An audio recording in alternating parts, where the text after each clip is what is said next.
시간 말씀 보겠습니다. 전도서 2장 12절에서 17절까지 말씀입니다. 앞에 히터 좀 꺼주시면 감사하겠습니다.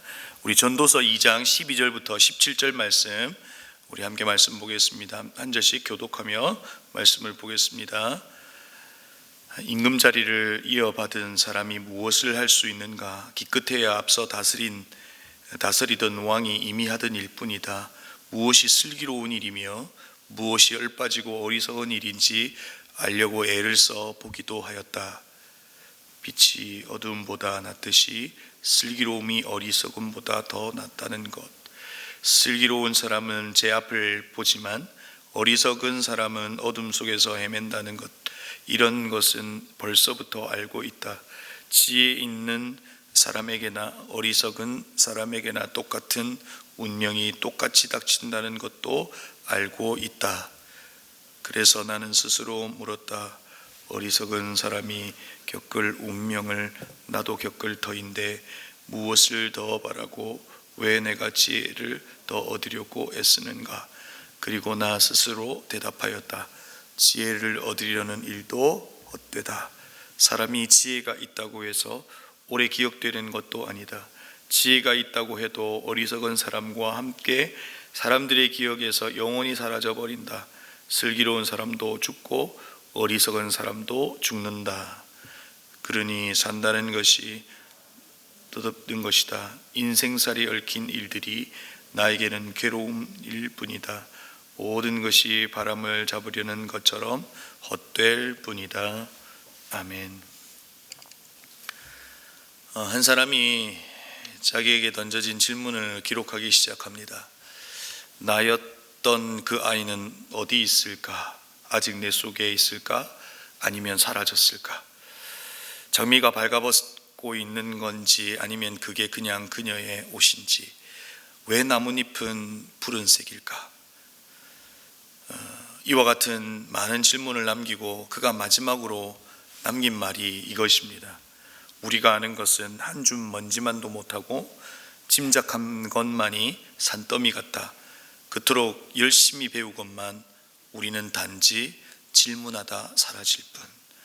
여러분, 제가 좋아하는 페루의 시인 파블로 네루다의 질문의 책이라고 하는 그 시집에 실린 내용입니다. 그가 인생에 수많은 질문을 하고 마지막 남긴 말이 그냥 우리의 존재는 단지 질문하다 사라질 뿐. 이것이 그가 그의 인생 마지막에 내린 결론이라는 것입니다. 우리는 수없는 것에 질문하지만 우리 인생이 그것이 답이 되지 못하더라라고 하는 것이 그 시인의 고백이라는 것입니다. 여러분, 성경은 그러면 우리의 존재를 어떻게 이야기해주고 있을까요? 베드로전서 1장 24절입니다. 그러므로 모든 육체는 풀과 같고 그 모든 영광은 풀의 꽃과 같으니 풀은 마르고 꽃은 떨어지되. 여러분, 우리의 육체가 풀의 꽃과 같고 풀은 마르고 꽃은 떨어지는 것과 같은 존재다라고 이야기합니다. 그냥 그렇게 쉽게 피었다가 쉽게 떨어지는 존재가 바로 우리의 존재다라고 하는 것을 베드로전서에서도 이야기해주고 있습니다. 그리고 전도서를 통해서 우리의 인생이 무엇과 같다고 이야기합니까? 바람과 같다라고 이야기합니다. 그래서 여러분, 계속해서 우리가 전도서를 보고 읽고 묵상하고 있지만 이 성경을 읽을 때마다 힘이 빠져버립니다. 이 성경을 읽을 때마다 그러면 내 삶의 의미는 없는 것일까? 왜 그러면 이토록 열심히 애를 쓰며 살았을까라고 하는 생각을 들게 만들어버립니다. 설교를 하는 저 역시도 오늘 12절부터 있고 17절까지의 이 말씀에 그냥 결론이 바람을 잡으려는 것처럼 헛된 것뿐이다 라고 그냥 전도자는 끝내버립니다. 여러분, 이런 본문을 가지고 설교하기 쉽지 않습니다. 어떻게 여러분에게 소망을 이야기하겠습니까? 전도자는 헛된 것뿐이라고 이야기하면 저 또한 헛된 것뿐이다 라고 결론을 지어야 하기 때문에 그렇죠. 그런데 여러분, 전도자의 이 헛된 것뿐이다, 바람과 같다라고 하는 이 고백 속에서의 진정 내리고 싶었던 결론은 무엇이었을까요? 오늘 한번 말씀을 통해서 살펴보았으면 좋겠습니다. 여러분, 오늘 본문의 말씀을 통해서 전도자는 무엇을 이야기합니까? 지혜 있는 자와 어리석은 자, 개역 개정에서는 지혜자와 우매자라고 표현되어 있는데 지혜자와 우매자를 지금 대조하면서 이야기하고 있습니다. 서로 대조하고 있지만 오늘 이 본문 속에서 이야기하고 있는 건 뭡니까? 지혜자나 우매자나 똑같더라는 것입니다. 1절을 보면 왕의 자리를 이어받은 사람이 무엇을 할 수 있는가라고 스스로에게 질문을 합니다. 전도자는 질문하고 있지만 그의 답은 기껏해야 앞서 다스리던 왕이 이미 하던 일뿐이다 라고 결론을 내어버립니다. 우리의 속담 가운데 그 나물에 그 밥 이런 말이 있는데요, 전도자는 그와 같은 이야기를 하고 있는 겁니다. 그냥 그렇게 해봐야 앞에 왕이 애썼던 것, 뒷왕이 따라서 하는 것 뿐이더라는 겁니다. 14절에 보면 지혜 있는 사람에게나 어리석은 사람에게나 똑같은 운명이 똑같이 닥친다는 것도 알고 있다라고 이야기합니다. 오늘 이 본문에서 이야기하고 있는 요지는 지혜자나 우매자나 똑같은 인생의 결론이다라고 하는 것을 이야기하더라는 겁니다. 그래서 전도자는 15절에서 지혜를 얻으려고 하는 노력도 헛되다라고 이야기하고 있는 겁니다. 자기 일평생 지혜를 구하고 자신은 지혜의 왕이었지만 그것을 구하고 그것을 통해서 어떤 업적을 이루려고 하는 그 모든 것이 헛되더라는 겁니다. 어떤 한 지점에서 내가 볼 때 헛되더라는 것을 사실상 이야기하려고 하는 것입니다. 여러분, 그런데 오늘 이 지혜자의, 오늘 이 전도자의 이 말에 여러분은 어떻게 생각하십니까? 여러분, 이 말을 동의하시냐는 겁니다. 우리가 살아가는 이 땅에서의 삶은 사실 전도자가 이야기하는 것과는 좀 다른 것 같습니다. 솔로몬과 같이 지혜의 삶과 우매자의 삶은 차이가 있다는 겁니다. 지혜 있는 자가 성공할 확률이 훨씬 높은 세상을 살아갑니다. 그래서 여러분, 우리가 우리 아이들을 위해서 기도할 때 솔로몬과 같은 지혜를 달라고 기도하는 것이 그와 같은 이유가 아닙니까? 그렇게 지혜를 주셔서 하나님께서 이 땅 가운데서 성공적인 삶을, 하나님께 영광이 되는 삶을 우리의 다음 세대가 살라고 그렇게 기도하는 것 아니냐는 겁니다. 그래서 오늘 이 지혜자와 우매자의 차이를 이야기하면서 그냥 그렇게 똑같다라고 하는 그 말이 이해가 되지 않습니다. 왜냐하면 솔로몬이 누렸던 그 지혜의 왕 솔로몬이 누렸던 것은 여러분 엄청난 영광이었기 때문에 그렇습니다. 그런데 그가 오늘 우리에게 똑같다, 헛되다라고 이야기하고 있는 겁니다. 전도자는 사실상 오늘 무엇과 자신이 깨달은 바를 연결을 하려고 하고 있는 겁니다. 오늘 우리가 이 본문 속에서 보아야 할 바로 핵심 구절이 16절입니다. 오늘 사무엘은 무엇과 연결하려고 하는 것일까요? 인생의 차이를 이야기하는 것이 아니라 지혜자나 우매자나 상관없이 모든 인류에게 동일하게 적용되는 보편적 진리가 있다는 겁니다. 그것이 무엇입니까? 모두가 부인할 수 없습니다. 모두가 회피할 수 없습니다. 모두가 이곳에서 벗어날 수 없습니다. 죽는다는 겁니다. 지혜자나 우매자가 망각하고 있다는 것이 있다는 겁니다. 지혜자이든 우매자이든 망각하고 있는 것이 있는데 그게 뭐냐면 죽는다는 것입니다. 그런데 여러분, 죽어가는 인생들이 그냥 어느 한 시점에서 풀과 같이 그렇게 꺾여지고 그냥 사라질 우리의 인생들이 자신의 이름을 남기려고 애쓰며 살아가는 삶이 있다고 오늘 본문 속에서도 이야기하고 있습니다. 그냥 그렇게 죽을 텐데 왜 그렇게 애쓰며 살았을까 하는 이야기를 오늘 이야기해 주고 있는 것이죠. 그러고 보면 여러분, 우리 인간은 참 이름을 남기려고 참 많은 애를 쓰고 있는 것 같습니다. 교회를 보아도 그렇습니다. 교회의 위기가 어느 때부터 오는 겁니까? 사람의 이름을 남기려고 할 때부터 교회의 위기는 옵니다. 오히려 하나님의 이름이 남겨지는 것이 아니라 사람의 의와 사람의 이름이 남겨지려고 할 때 교회의 위기는 오더라는 겁니다. 여러분, 인간은 얼마나 자기의 이름을 남기려고 한다면 여러분, 여행지를 가보면 그 높은 산 꼭대기에 자기의 이름을 넣습니다. 그것이 인간이 가지고 있는 어떤 본성이 아닐까 하는 겁니다.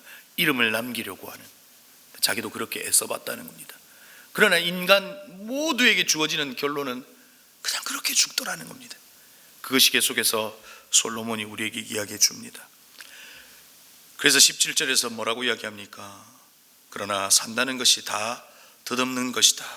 그러니 산다는 것이 다 덧없다 하는 이야기를 하고 있는 겁니다. 인생 무상을 이야기하고 있더라는 겁니다. 인생살이 얽힌 일들이 나에게는 괴로운 뿐이다 라고 이야기하더라는 겁니다. 오늘 이 본문 속에서 아무런 의미 없는 인생을 이야기하고 있는 것 같습니다. 그런데 여러분, 오늘 우리는 하루의 큐티를 하면서 이 본문의 이 부분을 묵상하고 있지만 사실상 이 전도서의 종착지가 있습니다. 바로 이 전도서의 종착지는 11장입니다. 11장이 이 수많은 이야기와 인생의 무상을 이야기하면서 진짜 해주고 싶은 말이 11장에 있다는 겁니다. 전도서 12장 5절에서 전도자의 고백입니다. 바람이 다른 길을 네가 모르듯이, 가는 길을 모르듯이 임신한 여인이 태에서 아이의 생명이 어떻게 시작되는지 네가 알 수 없듯이 만물의 창조자 하나님이 하신 일을 너는 알지 못한다. 여러분, 11장이라고 하는 오늘 이 전체의 말씀의 종착지에서 해주고 있는 말이 무엇입니까? 인생은 헛되다 라고 말하고 있고 이 지혜자가 깨달은 바를 이야기하고 있지만 우리는 알 수 없다는 겁니다. 만물의 창조자 하나님께서 하신 일을 우리는 알지 못한다가 오늘 이 전도자의 결론입니다. 여러분, 오늘 그 창조자가 우리에게 하신 일이 무엇입니까? 성경은 우리를 흙으로 빚었고 우리를 만들었다고 이야기합니다. 그러나 창세기의 그 흙의 의미는 먼지라고 하는 의미에 더 가깝습니다. 저와 여러분의 존재는 먼지와 같았다는 겁니다. 그러나 먼지와 같은 우리에게 그 코에 생기를 불어넣어 생명이 되게 하셨습니다. 인간이 되게 하셨다는 겁니다. 오늘 이 전도자는 인생살이에 얽힌 일들이 나에게는 괴로운 뿐이다, 수고하고 무거운 짐이라고 이야기했지만 이 땅 가운데 오셨던 예수 그리스도는 수고하고 무거운 짐진 자들아 다 내게로 오라, 그리고 우리를 쉬게 하시겠다고 말씀하셨습니다. 그 수고하고 무거운 짐이 무엇입니까? 바로 죄입니다. 여러분, 우리 인간에게는 어떤 가능성도 어떤 소망도 없었고 유일하게 우리에게 있었던 인생의 결론은 바로 죄의 싹신 사망이었습니다. 사망 가운데 죽어가야만 하는 마땅한 우리의 인생길에 하나님은 독생자 아들 예수 그리스도를 보내어 주셨습니다. 그 아들을 이 땅 가운데 보내주시고 그 아들을 십자가에 매달아 피 흘리게 하심으로 우리가 감당해야 될 그 죄의 싹을 예수 그리스도께서 감당하셨습니다. 그리스도의 그 죽음은 한 사람의 죽음으로 끝날까봐 그 예수 그리스도는 부활하셔서 그분의 하나님 되심을 증명하셨습니다. 그 십자가와 부활에 대하여 하나님은 우리에게 무엇 하셨습니까? 믿음을 주셨어. 예수 그리스도의 십자가와 부활을 믿게 하심으로 어떤 소망도 어떤 가능성도 우리의 인생의 결론이 솔로몬과 같이 바람과 같고 헛되다라고 고백하는 것으로 끝나버려야 될 인생에게 가능성을 주셨습니다. 나의 가능성이 아니라 하나님의 가능성으로 살아갈 수 있는 존재로 바꾸어 내셨다는 겁니다. 어떤 소망도 없었습니다. 그러나 예수 그리스도가 우리의 소망이 되게 하셨습니다. 우리에게는 죽음뿐이었습니다. 그러나 예수 그리스도를 믿는 믿음 안에서 우리에게 영원한 생명을 주셨습니다. 죽음은 이제 우리의 인생의 끝이 아니라 영원한 곳으로의 통로로 바꾸어 내셨다는 겁니다. 사랑하는 성도 여러분, 솔로몬은 우리의 인생을 헛되다라고 말씀하고 있지만 예수 그리스도의 오심은 헛된 인생을 결코 헛된 인생이 아니라 의미 있는 존재로 바꾸어 내셨다는 겁니다. 오늘 우리에게, 인간 모두에게 그 지혜를 주셨다면 오늘 헛되다라고 말하고 있는 이 솔로몬의 고백 속에서도 우리가 가지고 있는 이 지혜로 예수 그리스도를 바라보아야 한다는 겁니다. 그분께서 우리를 의미 있는 존재로 바꾸어 내셨다라고 하는 그것 또한 하나님께서 주신 지혜로 우리는 바라보아야 합니다.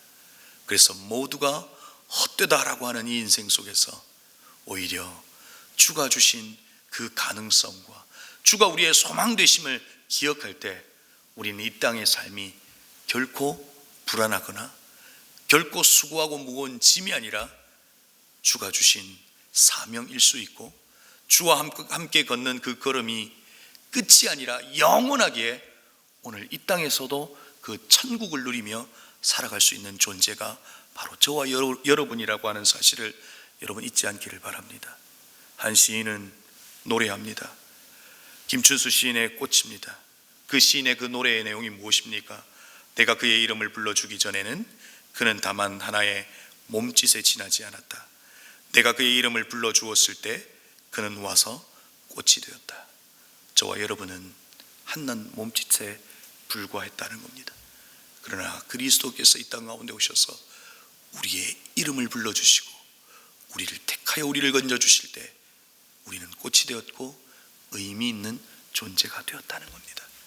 오늘 이 새벽에 솔로몬은 인생 부상을 이야기하지만 우리의 인생 가운데 찾아오셨던 그 예수 그리스도를 기억할 때 우리의 삶은 결코 의미 없는 인생이 아니라 의미 있는 인생임을 기억하고 오늘 하루를 기쁨으로 살아내는 우리 믿음의 성도님들이 되시기를 주님의 이름으로 축복합니다.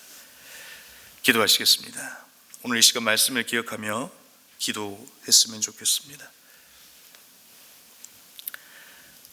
다윗은 고백하지요. 여호와는 나의 목자시다.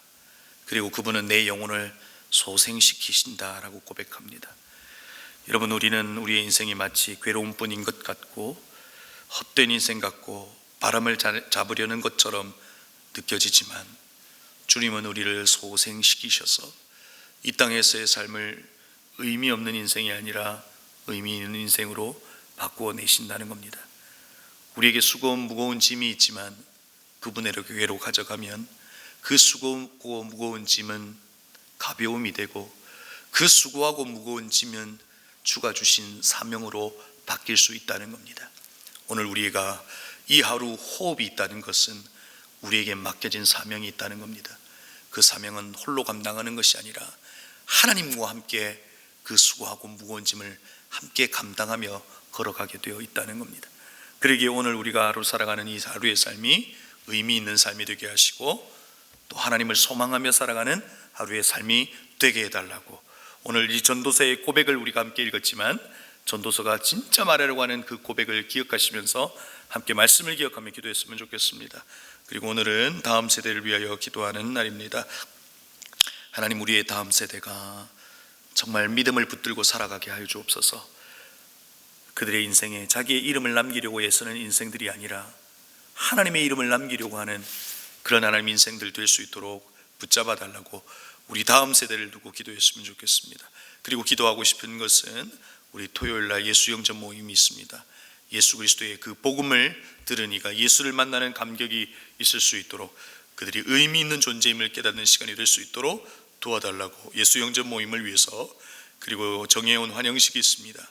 그 시간 가운데 성도됨이 무엇인지를 깊이 경험하는 시간이 될 수 있도록 주님 도와달라고 일정을 두고 기도했으면 좋겠습니다. 오늘 이 아침에 말씀을 기억하시면서 다음 세대를 두고 그리고 일정을 두고 이 시간 합심으로 함께 기도하시겠습니다.